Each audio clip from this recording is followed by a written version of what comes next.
Hello बच्चों, today we will learn class 10 math chapter 4 exercise 3 remaining question solution part first. बच्चों, इस video में हम लोग क्या करेंगे, क्लास 10 मैथ के चैप्टर 4 के एक्सरसाइज 3 के रिमेनिंग क्वेश्चन के फर्स्ट पार्ट को हम लोग पढ़ेंगे और समझेंगे। देखिए बच्चे, इस फर्स्ट पार्ट में हम लोग क्या करेंगे, इस फर्स्ट पार्ट में हम लोग क्वेश्चन नंबर फर्स्ट के सेकेंड, थर्ड, फोर्थ, देन उसके बाद हम लोग fifth, sixth and question number third को पढ़ेंगे। अब इसके बाद जो सेकंड पार्ट आएगा ना बच्चे रिमेनिंग क्वेश्चन का, उसमें हम लोग क्या करेंगे, उसमें हम लोग question number 4, question number 5, question number 10, 11 and 12 को पढ़ेंगे। और जो लास्ट पार्ट आएगा रिमेनिंग क्वेश्चन का थर्ड पार्ट, उस पार्ट में हम लोग क्या करेंगे, क्वेश्चन नंबर 16 को, देन उसके बाद question number 17, question number 18 and question number 20 को पढ़ करके इस एक्सरसाइज को पूरी तरीके से क्या करेंगे बच्चे, ओवर करेंगे। ठीक है ना। तो देखिए बच्चे, एक्सरसाइज 3 का ना बच्चे फर्स्ट पार्ट, फर्स्ट क्वेश्चन क्या है, फर्स्ट क्वेश्चन बोला जा रहा है ना यहाँ पर कि फाइंड द सम। हम लोगों को क्या करना है बच्चे, सम फाइंड करना है of the following arithmetic progression का। तो देखिए बच्चे, इसमें सेकंड क्वेश्चन को एक काम करता हूँ ना, यहाँ से मैं सारे क्वेश्चन को क्या करता हूँ, मैं कॉपी में ही लिख करके आप लोग को वन बाय वन समझाता हूँ। तो देखिए बच्चे, क्वेश्चन नंबर फर्स्ट का सेकंड यहाँ नोट डाउन है। हम लोग को करना क्या है बच्चे, हम लोग को sum of the arithmetic progression find करना है। तो हम लोग कैसे फाइंड करते हैं बच्चे, तो याद रखिए ना, मैंने आपको बताया है ना और फिर से बता रहा हूँ ना कि जब भी हम लोगों को अर्थमेटिक प्रोग्रेशन गिवन रहेगा ना, तो हम लोग को करना क्या है बच्चे, वहां से ए और डी का वैल्यू निकालना है। तो हम लोग बोलेंगे ना कि since A is equal to क्या है बच्चे, ए इज इक्वल टू 8 है, and D is equal to क्या है बच्चे, डी इज इक्वल टू होता है second term minus first term. Second term है 3 माइनस फर्स्ट टर्म क्या है बच्चे 8। तो 8 में से 3 को माइनस करेंगे तो कितना आएगा बच्चे, -5 आएगा। अब यहाँ देखिए ना बच्चे, हम लोग को पता होना चाहिए ना कि सम ऑफ एन टर्म का फॉर्मूला क्या होता है। तो ये होता है बच्चे n/2 into 2a plus n-1 D होता है। एक तो ये फॉर्मूला होता है और एक होता है बच्चे S N, sum of N term. इसको ऐसे पढ़ते हैं, सम ऑफ एन टर्म। अगर यहाँ बोलता सम ऑफ 8 टर्म तो यहाँ पर मैं 8 लिखता, एन की जगह भी 8 लिखता, यहाँ भी 8 लिखता। समझ में आ गया ना। अगर यहाँ बोलता सम ऑफ एम टर्म, एम, तो यहाँ पर भी एम, यहाँ पर भी एम, यहाँ पर भी एम। ठीक है ना। तो देखिए, सम ऑफ एन टर्म का एक और फॉर्मूला है। क्या फॉर्मूला है, ये है n/2 इंटू ए प्लस एल। ठीक है ना, ए प्लस एल भी एक फॉर्मूला होता है, तो वो अभी देखेंगे।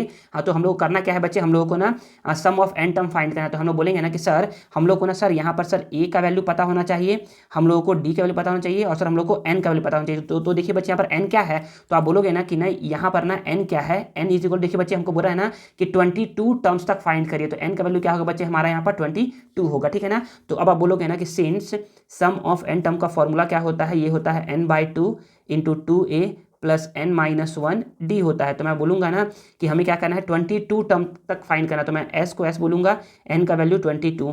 ठीक है ना, n का वैल्यू 22/2 इंटू 2a, का वैल्यू क्या है बच्चे 8, प्लस n का वैल्यू क्या है बच्चे 22-1 और d का वैल्यू क्या है बच्चे, d का वैल्यू है -5। ठीक है ना, डी का वैल्यू है -5 और ये ब्रैकेट क्लोज। तो मैं यहाँ से बोलूँगा ना कि 2 के टेबल में 2 1 जा 2 और 2 से ये 11 जा, तो यहाँ पर क्या आ गया बच्चे, यहाँ पर आ गया 11, फिर 2 8 जा, ये हो गया 16, प्लस है तो प्लस, फिर 22 में से 1 को माइनस करूँगा तो ये हो जाएगा 21। और यहाँ पर देखिए ना, नंबर और ब्रैकेट, ब्रैकेट और ब्रैकेट के बीच में रहता है बच्चे मल्टीप्लाई का साइन, तो यहाँ पर ये -5, ये ऐसे इसको समझ लेंगे। तो मैं बोलूँगा कि 11 को 11 लिख दिया, यहाँ पर 16 को 16, प्लस माइनस होता है 5 1 जा 5 और 5 2 जा 10। तो यहाँ पर मैं बोल सकता हूँ, यहाँ पर ये 11 को 11 बोल दिया, नंबर और ब्रैकेट के बीच में रहता है बच्चे मल्टीप्लाई का साइन, 16 प्लस में है और ये माइनस में है, तो प्लस माइनस होता है। तो 105 में से मैं अगर 16 को माइनस करूँगा ना, तो 16 - 5 9 होता है और 9 - 1 8 होता है। तो यहाँ पर क्या आ जाएगा बच्चे, यहाँ पर आ जाएगा 89। अच्छा, और बड़ा नंबर क्या है बच्चे, 105 है और ये नेगेटिव में है, तो यहाँ पर नेगेटिव में अब इन दोनों को मल्टीप्लाई करना है। तो 11 9 जा 99, कैरी 9, फिर 11 8 जा 88 और 8 97 होता है। तो मैं यहाँ से बोल सकता हूँ कि यहाँ पर बड़ा नंबर, प्लस माइनस होता है, तो मैं माइनस लगा दूंगा। तो मैं बोल सकता हूँ ना कि जब मैं क्या करूँगा, ऐसे जो भी अर्थमेटिक प्रोग्रेशन गिवन है उसका अगर मैं 22 टर्म को ऐड करूँगा ना, तो ऐड करने पर कितना आएगा बच्चे, -979 आपका आंसर आएगा। चलिए हम लोग क्या कहते हैं, क्वेश्चन नंबर सेकंड को सॉल्व कर लिए हैं। क्वेश्चन नंबर थर्ड को भी मैं लिख करके आप लोगों को समझाता हूँ। तो देखिए बच्चे, क्वेश्चन नंबर थर्ड यहाँ नोट डाउन है। तो मैं बोलूँगा ना कि हम लोग क्या करते हैं, हम लोग को फाइंड करना है सम ऑफ एन टर्म। तो मैं यहाँ से बोलूँगा ना कि सिंस पहले हम लोग ए का वैल्यू निकालते हैं। तो ए का वैल्यू क्या होगा बच्चे, ए का वैल्यू है 0.6 है। फिर हम लोग यहाँ से निकालते हैं डी का वैल्यू। तो डी का वैल्यू कैसे निकलता है, तो ये होता है second term minus first term. तो सेकंड टर्म है 1.6 माइनस फर्स्ट टर्म है 0.6, दोनों को माइनस करूँगा तो 7 में से 6 को माइनस करूँगा तो 1 आएगा और 1 - 0 1 आएगा। पॉइंट है तो पॉइंट लगा दूंगा। फिर यहाँ से मैं निकालता हूँ एन का वैल्यू। एन का वैल्यू कितना बच्चे, इस बार 100 टर्म्स है, तो एन का वैल्यू क्या हो जाएगा, 100 हो जाएगा। तो मैं यहाँ से बोलूँगा ना कि since sum of N term का फॉर्मूला होता है n/2 into 2a plus n-1 d होता है। तो मैं बोलूँगा ना हम लोग को सम ऑफ 100 टर्म, इसलिए एस 100 लिख दिया हूँ मैं ऐसा बोलूँगा कि जहाँ जहाँ n है ना वहाँ वहाँ 100 लिखूँगा मैं। तो यहाँ 100/2, फिर 2 मल्टीप्लाई a का वैल्यू क्या है बच्चे 0.6 है, प्लस n का वैल्यू क्या है 100-1 और d का वैल्यू क्या है बच्चे 1.1 ब्रैकेट क्लोज। फिर यहाँ पर समझिएगा ना 100 को 2 से डिवाइड करूँगा ना तो ये कितना आएगा बच्चे, ये आएगा 50। यहाँ पर 2 मल्टीप्लाइज, अच्छा इसको मल्टीप्लाई करने का तरीका होता है ना कि सपोज करिए यहाँ पर पॉइंट है ही नहीं है तो 2 6 होता है 12। अब करते हैं पॉइंट को कंसीडर, पॉइंट है एक नंबर के पहले तो एक नंबर के पहले यहाँ से पॉइंट लगा दूंगा, ठीक है ना। प्लस को प्लस, 100 में से 1 को माइनस करूंगा तो ये आएगा 99 और मल्टीप्लाई करके 1.1 है, ठीक है ना। तो अब देखिएगा यहाँ पर समझिएगा, तो मैं बोलूँगा कि यहाँ पर 50 को तो 50 बोल दिया, फिर यहाँ पर 1.2 प्लस सपोज करिए कि यहाँ पर पॉइंट नहीं है तो 11 9 जा 99 कैरी 9, 11 9 जा 99, 99 और 9 होता है बच्चे 108 होता है। अब करते हैं पॉइंट को कंसीडर, पॉइंट है यहाँ पर एक नंबर के पहले तो एक नंबर के पहले यहाँ पर पॉइंट लग जाएगा। अब मुझे क्या करना है, यहाँ 50 है तो 50, फिर यहाँ नंबर और ब्रैकेट कुछ रहता है बच्चे मल्टीप्लाई का साइन, मल्टीप्लाई लगाऊंगा। अब 1.2 और इसको ऐड करना है तो 1.2 को 1.2 पॉइंट नीचे ऑलवेज पॉइंट रहता है, यहाँ पर 9, यहाँ पर 108, 9 + 2 11 1 कैरी 1, 8 और 2 10 0 कैरी 1 और यहाँ 1 और यहाँ 1। सॉल्व करने पर कितना आ गया, इसको सॉल्व करने पर आ गया 110.1 आ गया। अब इसको मल्टीप्लाई करवाना है तो मैं बोल सकता हूँ कि इसको मुझे 50 से मल्टीप्लाई करवाना। सपोज करो कि यहाँ पर पॉइंट है ही नहीं, और जब पॉइंट नहीं है ना तो मैं बोलूँगा कि 1 0 तो 1 0 लिख देंगे, 5 1 जा 5, 5 0 जा 0, 5 1 जा 5 और 5 1 जा 5। पॉइंट है एक नंबर के पहले तो एक नंबर के पहले पॉइंट लगा दूंगा। तो इसको सॉल्व करने पर कितना आ गया, ये आ गया 5 5 0 5। बच्चे पॉइंट है ना तो पॉइंट को इग्नोर करो, पॉइंट को क्या करो इग्नोर करो, क्योंकि पॉइंट के बाद जीरो का कोई वैल्यू नहीं रहता है। तो इसको सॉल्व करने पर कितना आ गया, तो हम लोग बोल सकते हैं कि सम ऑफ 100 टर्म आपका 5505 आ जाएगा। और ये क्या है बच्चे, आपका प्यारा सा आंसर है। चलिए हम लोगों ने क्वेश्चन नंबर 3 भी पढ़ लिया है। नेक्स्ट हम लोग क्वेश्चन नंबर 4 को कॉपी में लिख करके समझते हैं। देखिए बच्चे यहाँ पर क्वेश्चन नंबर 4 हमारा नोट डाउन है। तो हम लोग क्या करेंगे, हम लोग को फाइंड करना है सम ऑफ n टर्म। सबसे पहले हम लोग यहाँ पे बोलेंगे ना कि सिंस a क्या है बच्चे, a है हमारा 1/15। फिर हम लोग क्या करते हैं, यहाँ से निकालते हैं d का वैल्यू। d कैसे निकालते हैं, तो d निकलता है हमारा second term minus first term. Second term है 1/12 माइनस फर्स्ट टर्म है क्या है बच्चे 1/15 है, ठीक है ना। तो मैं ऐसे बोलूँगा ना इसको सॉल्व कैसे करते हैं, तो ये देखिए 15 का 1 से मल्टीप्लाई यहाँ लिखते हैं, फिर माइनस है तो माइनस, 1 का 12 से मल्टीप्लाई फिर यहाँ पर लिखते हैं, फिर 15 का 12 से मल्टीप्लाई करेंगे ना तो 15 2 ज़ा 30 का 0 कैरी 3, 15 1 जा 15 और 3 18। तो यहाँ पर 180 आ गया। तो मैं बोलूँगा ना 15 में से 12 को माइनस करेंगे तो आएगा 3/180। बच्चे क्या करते हैं, बच्चे ना पहले इसको करते हैं माइनस, नहीं बच्चे पर इसको नहीं करना है, पहले यहाँ से करना है, ऐसे 1 × 15 करना है, ठीक है ना। तो मैं यहाँ पे बोलूँगा ना कि सर यहाँ पर क्या है 3 1 जा 3 और 3 6 जा 18। तो इसको सॉल्व करने पर डी का वैल्यू कितना आ जाएगा बच्चे, डी का वैल्यू आ जाएगा 1/60। यस विजिबल है ना। तो मैं बोलूँगा कि एंड ऑल्सो यहाँ पर n का वैल्यू क्या है बच्चे, n का वैल्यू है 11, मतलब कि हमें 11 टर्म तक क्या करना है, इन सबको ऐड करना है। तो मैं बोलूँगा ना कि since sum of n term क्या होता है, ये होता है n/2 × 2a plus n-1 d होता है। तो मैं बोलूँगा यहाँ पर कि हमें क्या करना है, हमें सम ऑफ 11 टर्म फाइंड करना, मतलब कि S11 फाइंड करना है। n का वैल्यू है 11/2 × 2, a का वैल्यू है बच्चे 1/15। इसको ऐसे करके कर लो, बिग ब्रैकेट कर लो, ठीक है ना। प्लस n का वैल्यू क्या है बच्चे, n का वैल्यू है 11 - 1, ठीक है ना। d का वैल्यू क्या है बच्चे, d का वैल्यू है 1/60 और ब्रैकेट को क्लोज कर दो। अब देखिए 11/2 तो सॉल्व होने से रहा, तो इसको मैं लिख देता हूँ 11/2 ही। इसको देखो ना 2 1 जा 2 और नीचे में 15 है तो 15, प्लस है तो प्लस 11 - 1 ये होता है 10 का मल्टीप्लाई 1 से होगा, अपॉन में 60 तो 60। मैं अब यहाँ पर बोलूँगा सॉरी, यहाँ पर 0 से 0 कैंसिल आउट हो जाएगा। तो यहाँ पर हाँ विजुअल है ना अभी तक। तो मैं बोलूँगा कि यहाँ पर है 11/2, यहाँ पर है 2/15 प्लस यहाँ पर 1 × 1 तो 1/6 है। तो अब देखिए ना यहाँ पर कैसे सॉल्व करेंगे बच्चे। इसको सॉल्व करना थोड़ा सा आसान है, मतलब आसानी है, आपको तो आता होगा, मैंने सिखाया तो है ही आप लोगों को। यहाँ पर है 11/2, इसको सॉल्व करते हैं। देखिए 6 का 2 से मल्टीप्लाई 6 2 ज़ा 12, 15 का 1 से मल्टीप्लाई 15 1 ज़ा 15, फिर 15 का 6 से मल्टीप्लाई 15 6 ज़ा 90। तो मैं यहाँ पर बोल सकता हूँ कि यहाँ पर है ये 11/2, नंबर और ब्रैकेट के बीच में रहता है बच्चे मल्टीप्लाई का साइन, 12 + 15 ये होता है 27/90। तो अब मैं बोलूँगा ना यहाँ पर थोड़ा खूनी खेल, तो मैं बोलूँगा सर 3 के टेबल में 9 टाइम्स में, 3 के टेबल में सर 30 टाइम्स में, अच्छा 3 के टेबल में 3 टाइम्स में, 3 के टेबल में ये बच्चे 10 टाइम्स में। अब तो मुझे लग नहीं रहा है कि कोई सिंप्लीफाई होगा, तो बस तो यहाँ पर मैं बोल सकता हूँ कि इसको सॉल्व करने पर कितना आ गया, इसको सॉल्व करने पर 11 3 ज़ा 33 और 2 × 10 20। तो मैं बोल सकता हूँ कि sum of 11 term, sum of 11 term क्या है बच्चे 33/20 है, और यही क्या है बच्चे आपका प्यारा सा आंसर है। ठीक है, आई थिंक आप लोग को क्वेश्चन नंबर 4 भी समझ में आ गया होगा। चलिए मैं क्या करता हूँ आप लोग को क्वेश्चन नंबर 5 को नोट करके समझाता हूँ। तो देखिए बच्चे क्वेश्चन नंबर 5 यहाँ नोट डाउन है। तो हम लोग करना क्या है बच्चे, इस गिवन अर्थमेटिक प्रोग्रेशन का हम लोग को sum of N term find करना है। ठीक है ना, तो हम लोग बोलेंगे ना कि यहाँ पर सर सबसे पहले हम लोग सर यहाँ से निकालते हैं ए का वैल्यू। तो ए का वैल्यू क्या हो जाएगा, तो ए का वैल्यू है सबसे पहला टर्म क्या है, ए का वैल्यू है n² + 1 डिवाइड बाई n है। फिर हम लोग निकालते हैं डी का वैल्यू। तो डी का वैल्यू कैसे निकालते हैं, तो हम लोग बोलते हैं कि sir second term minus first term करते हैं। अगर आपने एग्जाम में ऐसा लिखा तो मेरा मेरा बात मानिए, आपने गलत कर दिया है यहीं पर। तो बोलोगे सर कैसे सर, तो याद रखिए बच्चे, जब भी माइनस साइन रहता है तो हमेशा लगाते हैं ब्रैकेट, और जैसे ही आपने लगा दिया ब्रैकेट समझ जाइए कि आपने बिल्कुल क्या किया, बिल्कुल सही किया है। ठीक है ना, तो अब क्या कहते हैं, यहाँ से निकालते हैं डी का वैल्यू। तो कैसे निकालेंगे डी का वैल्यू, तो डी का वैल्यू निकालने का दो तरीका है। तो पहला तरीका ये है ना कि या तो आप इसका एलसीएम लीजिए, या फिर जैसा करवाते आ रहा हूँ एन का एन से मल्टीप्लाई, n² माइनस है तो माइनस 1 का n² - 1 से मल्टीप्लाई। तो 1 से करेंगे तो बच्चे कोई फर्क पड़ता नहीं है, 1 × 5 5 ही होता है, 1 × n² ही होता है, तो कोई फर्क नहीं पड़ेगा। और यहाँ पर 1 का n से मल्टीप्लाई n हो जाएगा। तो अब मैं बोलूँगा यहाँ पर कि n² को तो n² बोल दिया, देखिए माइनस प्लस माइनस और डिवाइड बाई n है। तो मैं बोलूँगा ना यहाँ से कि ये प्लस में n², ये माइनस में n², ये कैंसिल आउट हो जाएगा। तो मैं यहाँ पर बोल सकता हूँ कि यहाँ पर बच गया -1 और यहाँ पर बच गया n। तो ये क्या निकल गया बच्चे, डी का निकल गया। अब हम लोग को निकालना है बच्चे। अच्छा एक चीज़ सीखे ना, एक चीज़ बता दूँ मैं पहले ही आप लोग को कि सम ऑफ एन टर्म का फॉर्मूला क्या होता है। तो बोलो सर तो पता है हम लोग को, हाँ बच्चे पता है, लेकिन ये देखिए ना सम ऑफ एन टर्म का फॉर्मूला क्या होता है, ये है n/2 × 2a + n-1d। अब देखिए बच्चे इसको बताने का मेरा मोटिव क्या है, मोटिव ये है ना कि अगर आप क्या करेंगे, यहाँ पर आप लिखेंगे ना कि सिंस n = 20, तो आप क्या करोगे, आप यहाँ भी रख दोगे 20, यहाँ भी रख दोगे 20, हर जगह आप 20 रख दोगे। तो बोलने का मतलब ये है ना कि इस बार मैं क्या कर रहा हूँ, मैं ये बोल रहा हूँ कि हम लोग को ना n टर्म क्या करना है। तो मैं बोलूँगा कि एंड n = कैपिटल N, मैं जूम कर रहा हूँ, कैपिटल N क्या है 20 है। तो मैं बोल सकता हूँ कि सम ऑफ n टर्म क्या होगा बच्चे, तो ये होगा n/2 × 2a + n-1d।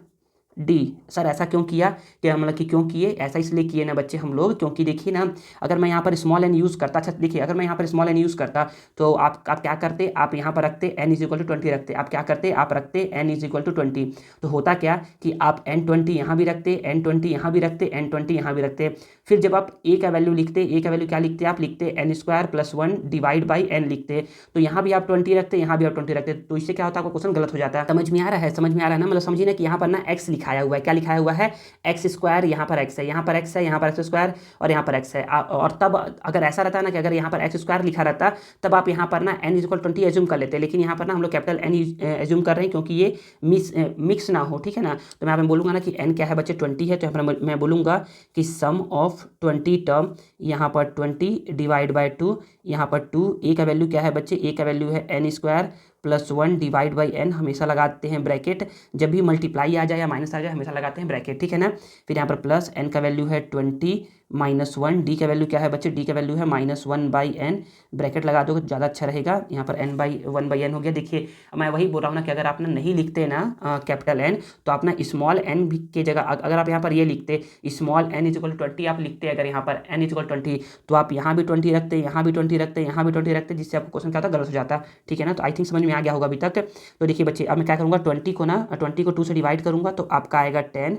फिर मैं यहाँ पर बोलूँगा कि 2 को 2 लिख दिया, यहाँ पर ये हो जाएगा n² + 1 डिवाइड बाई n, फिर 20 - 1 ये हो जाएगा 19, फिर मल्टीप्लाई -1 डिवाइड बाई n। अच्छा करते हैं इसको सॉल्व, तो समझ में आएगा ना, थोड़ा लंबा बनेगा लेकिन समझ में आ जाएगा आसानी से। यहाँ पर 10 को 10 बोल दूंगा, 2 का n² से तो ये हो जाएगा 2n², 2 का 1 से तो ये हो जाएगा 2, अपॉन में है n, फिर प्लस माइनस 19 1 जा 19, अपॉन में n है तो n। ठीक है ना, अभी मैं बोलूँगा कि 10 को 10 बोल दिया। अब देखिए डिनोमीटर क्या है, सेम टू सेम है, तो इसको लिखता हूँ मैं एक बार, और यहाँ पर मैं लिखूँगा 2n² प्लस 2 - 19। अब देखिए यहाँ पर मैं बोलूँगा ना, ऐसे करके समझिएगा, हाँ बिल्कुल यहाँ पर, तो यहाँ पर मैं बोलूँगा कि 10 को तो 10 लिख दिया, यहाँ पर 2n² +2 -19, तो क्या होता है -17 डिवाइड बाई n। तो अब देखिए बच्चे, अब ये सॉल्व तो होने से रहा, तो बस यहाँ पर यही हो जाएगा आंसर। यहाँ पर ये 10, इसको स्मॉल ब्रैकेट में लिख दो, 2n² -17 डिवाइड बाई n। ये क्या है बच्चे, हमारा सम ऑफ 20 टर्म है। यही क्या है, हमारा प्यारा सा आंसर है। ठीक है ना, आई थिंक आप लोगों को समझ में आ गया होगा क्वेश्चन नंबर 5। चलिए हम लोग क्या करते हैं, इसी क्वेश्चन का ना क्वेश्चन नंबर 6 को भी नोट करके समझते हैं।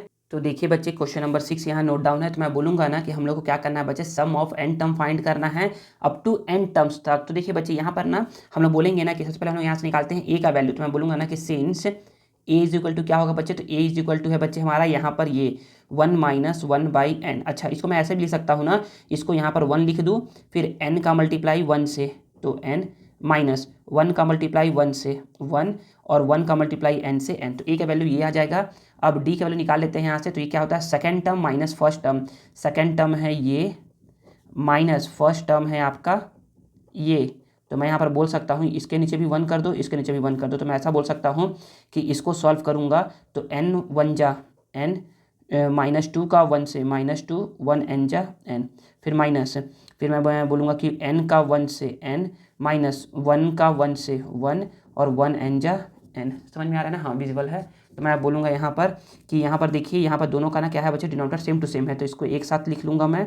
यहाँ पर n/n-2 को n-2 माइनस प्लस, यहाँ पर माइनस माइनस माइनस, यहाँ पर प्लस। तो मैं बोल सकता हूँ यहाँ पर कि ये +n -n कैंसिल आउट हो जाएगा। -2 + 1, -2 + 1 क्या होता है बच्चे, तो ये होता है -1, और यहाँ पर n। तो बच्चे देखिए ना, सॉल्व करने पर कितना आ गया, d का वैल्यू -1/n आ गया। कितना आ गया, -1/n आ गया। तो मैं बोलूँगा यहाँ पर कि ऑल्सो यहाँ पर ना कैपिटल N लिखो। कैपिटल N क्या है बच्चे, स्मॉल n है। कन्फ्यूज़न नहीं होगा ना, इसीलिए अगर यहाँ पर n नहीं रहता ना तो आप ना आराम से n एज्यूम कर लेते, कोई दिक्कत नहीं रहता।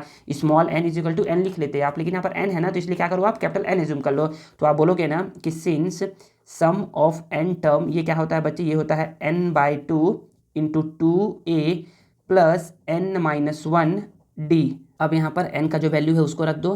तो यहाँ पर सम ऑफ n टर्म, तो n के जगह पर small n is equal, n के जगह पर स्मॉल n डिवाइड बाई 2 × 2। अब चलो ना a का वैल्यू भी पुट कर देते हैं। a का वैल्यू क्या है बच्चे, a का वैल्यू है n-1 divide by n, plus n का तो वैल्यू यहाँ पर n ही है, -1 मतलब कि स्मॉल n है, और d का वैल्यू क्या है बच्चे, ये है -1/n, और ये ब्रैकेट क्लोज। ठीक है ना, समझ में आ रहा है ना। अब देखिए थोड़ा अच्छे से सॉल्व करेंगे ना, आराम से सॉल्व करेंगे तो गलती होने के चांसेस कम रहेगा।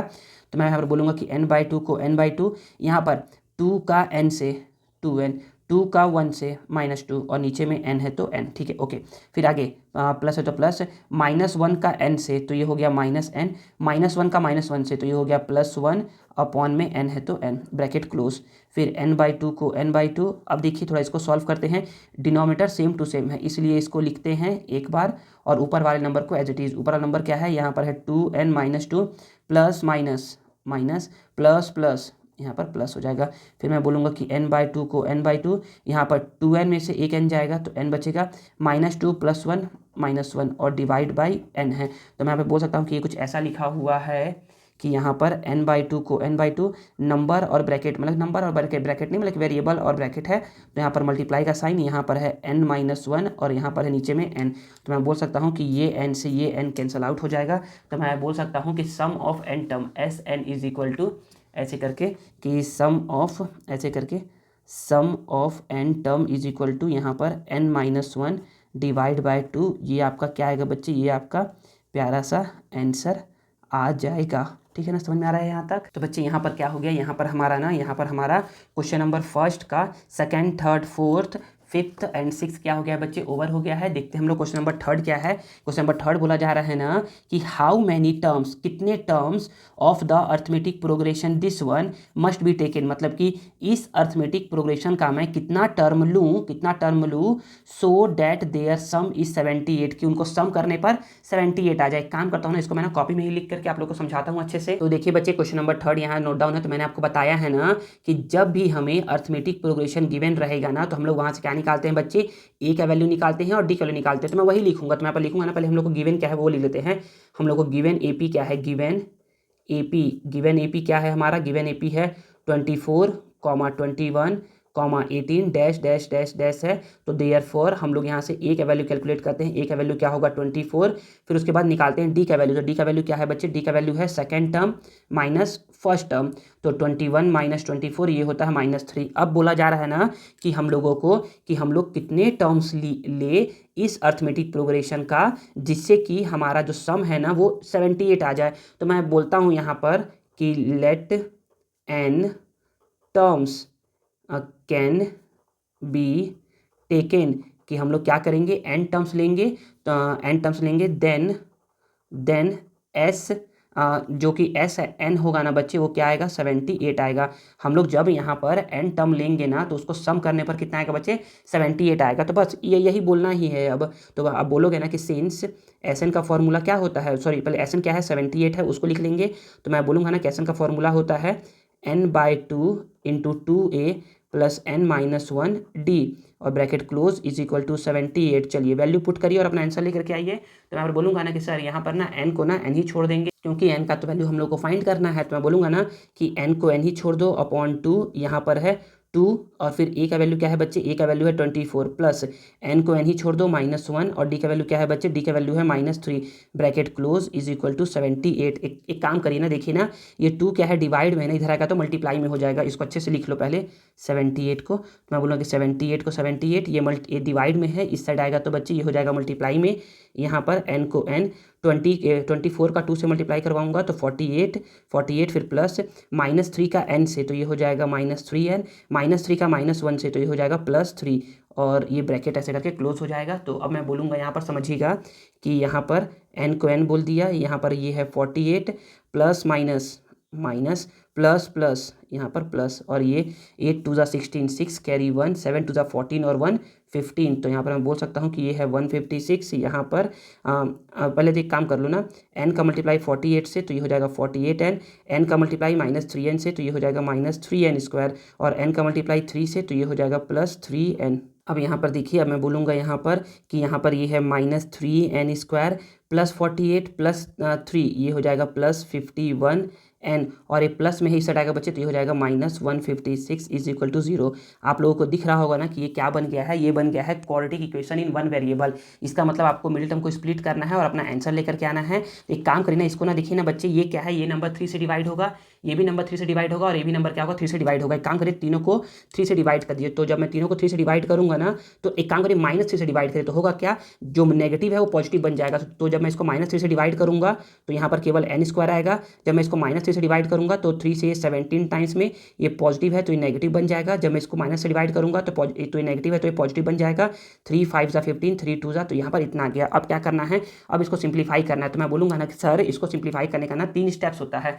हाँ यहाँ पर ये दिख रहा है ना, तो यहाँ पर मैं बोलूँगा कि सर ये 3 स्टेप्स होता है। फर्स्ट स्टेप क्या होता है, फर्स्ट स्टेप हमारा कोफिशिएंट का n² कोफिशिएंट का इससे मल्टीप्लाई करवाएंगे तो 1 का मल्टीप्लाई करवाएंगे 52 से, ये है स्टेप फर्स्ट, तो हमारा 52 ही आएगा। सेकंड स्टेप क्या होता है, सेकंड स्टेप में 52 का जो आंसर आता है ना उसका निकालते हैं फैक्टर। तो 52 का फैक्टर क्या होगा, तो ये 1 के टेबल में आता है 52 टाइम्स में, फिर ये 2 के टेबल में 2 2 ज़ा 4 2 6 ज़ा 12, फिर ये 3 के टेबल में नहीं आएगा, 4 के टेबल में हाँ आज आएगा 4 1 ज़ा 4 4 3 ज़ा 12, 5 के टेबल में नहीं आने वाला है, 6 में नहीं आने वाला है, 7 में नहीं आएगा, फिर 8 के टेबल में तो नहीं आता है, 9 में नहीं आएगा, 10 में नहीं, 11 में नहीं, 12 में नहीं, बस इतना ही निकल गया। तो अब ये थर्ड स्टेप क्या होगा, थर्ड स्टेप में क्या हो गया, ये नाराज़ हो गया क्योंकि ये बोल रहा है मुझे ही स्प्लिट करना है और मेरा ही यूज़ नहीं कर रहे हो। तो एक काम करते हैं, हम लोग बोलेंगे ना कि 13 + 4 करेंगे 17 आएगा। हम लोग को इसकी हेल्प से लाना था, इसकी हेल्प से लाना था और इसकी हेल्प से, तो केवल एक ही ऐसा कंडीशन जिसकी हेल्प से हम लोग ला सकते हैं। तो ये क्या होगा 13 + 4 होगा। तो मैं यहाँ पर बोल सकता हूँ कि ये n² को n² माइनस को माइनस 17 को क्या करेंगे 13 + 4 और n है तो n प्लस यहाँ पर 52 इज इक्वल टू 0। एक काम करते हैं, n² को n² माइनस को माइनस 13 का n से मल्टीप्लाई 13n, 13 का 4 से मल्टीप्लाई 4n और प्लस 52 इज इक्वल टू 0। मैं बोलूँगा ब्रैकेट को ओपन करते हैं, माइनस प्लस यहाँ पर माइनस माइनस प्लस यहाँ पर minus plus 52 is equal to 0। एक काम करते हैं, इन दो टर्म में कॉमन और इन दो टर्म में कॉमन निकालते हैं। तो मैं यहाँ पर बोलूँगा, हाँ बिल्कुल, मैं यहाँ पर बोलूँगा ना कि इन दोनों में क्या दिख रहा है मुझे तो n कॉमन दिख रहा है। तो n कॉमन जब यहाँ से निकालूंगा तो यहाँ पर n बचेगा और यहाँ पर क्या बचेगा -13। जब मैं यहाँ से माइनस कॉमन निकालूंगा, माइनस है ना तो माइनस कॉमन निकालूंगा और मैं यहाँ से 4 कॉमन निकालूंगा, क्या निकालूंगा कॉमन 4। तो याद रखिए जब भी माइनस कॉमन निकलता है ना तो अंदर का साइन क्या होता है, चेंज होता है। ये माइनस में लिखा हुआ है तो ये प्लस में लिखाएगा, ये प्लस में लिखा हुआ है तो माइनस में लिखाएगा। और जब मैं यहाँ से 4 कॉमन निकालूंगा तो कितना बचेगा, ये 13 बचेगा। बोलोगे सर कैसे, ये देखिए जब मैं यहाँ से 4 कॉमन निकाल लूंगा ना तो कितना बच जाएगा, 13 बच जाएगा। ठीक है ना, आपको सिखाया हूँ निकालना। जब भी दोनों नंबर क्या आते हैं, सेम टू सेम आते हैं, इसका मतलब आपने सही बनाया है। और इसको एक बार लिखते हैं और ये बचे हुए नंबर को एक बार लिखते हैं और यहाँ पर 0। तो मैं बोलूँगा ना कि एक बार क्या करेंगे हम लोग, हाँ एक बार हम लोग क्या करेंगे, n-13 को लेंगे 0 के इक्वल। तो n का वैल्यू क्या आ गया, 13 आ गया। और एक बार क्या करेंगे, n-4 को लेंगे 0 के इक्वल। तो n का वैल्यू क्या आ जाएगा बच्चे, 4 आ जाएगा। अब क्वेश्चन आता है कि सर हम लोगों को क्या बोला था, कि कौन सा टर्म, मतलब कि हम लोग कितना टर्म लेना कि सबको ऐड करने पर 78 आ जाए। तो अब हम लोग, हमारा क्वेश्चन होगा कि हम लोग n = 13 लें कि n = 4 ले। तो यहाँ पर देखिए बच्चे, देखिए यहाँ पर देखिए, तो मैं बोलूँगा ना कि सर जब हम लोग ना, ये देखिए पहला वैल्यू क्या आया है, n का वैल्यू 4 आया है, n का वैल्यू क्या आया है, 4 आया है। तो जब मैं 4 टर्म को लूँगा ना, यहाँ पर फर्स्ट, सेकेंड, थर्ड और फोर्थ टर्म को लूँगा तो इन सबको ऐड करने पर 78 आएगा। और जब मैं 13 टर्म लूँगा, कितना लूँगा, 13 टर्म। और जब मैं 13 टर्म लूँगा ना, यहाँ पर तो 3 टर्म है, उसके बाद 4, 5, 6, 7, 8, 9, 10 और उन सबको भी सम करूँगा ना तो भी क्या आएगा बच्चे, आपका 78 ही आएगा। कितना आएगा, 78 ही आएगा। मतलब कि हमारा दोनों आंसर क्या हो सकता है बच्चे, करेक्ट हो सकता है। तो यहाँ पर मैं लिख देता हूँ आप लोगों के लिए, यहाँ पर लिख दे रहा हूँ, ऐसे करके बोलूँगा ना, इसके बाद लिखिएगा ऐसे करके यहाँ पर कि both 4 terms and 13 terms result in a sum of 78। तो इस तरीके से क्या होगा बच्चे, आपका ये दोनों आंसर क्या होगा, 100% ट्रू होगा। ठीक है ना। तो बच्चे यहाँ पर क्या होता है, यहाँ पर हमारा एक्सरसाइज 3 का क्वेश्चन नंबर फर्स्ट का ये सभी क्वेश्चन और क्वेश्चन नंबर 3 क्या होते हैं बच्चे, ओवर होता है। और हमारा पार्ट फर्स्ट रिमेनिंग क्वेश्चन का वीडियो क्या होता है, ओवर होता है। ठीक है ना। आई होप आप लोग को ये वीडियो यूजफुल लगा होगा और आप लोगों को आज कुछ नया सीखने को मिला होगा। अगर आप लोग को ये वीडियो यूजफुल लगा है और कुछ नया सीखने को मिला है ना, तो प्लीज़ इस वीडियो को लाइक करिए, कमेंट करिए और इस दोस्तों के साथ शेयर करिए और चैनल को सब्सक्राइब करना मत भूलिए। मिलते हैं नेक्स्ट वीडियो में। Thank you.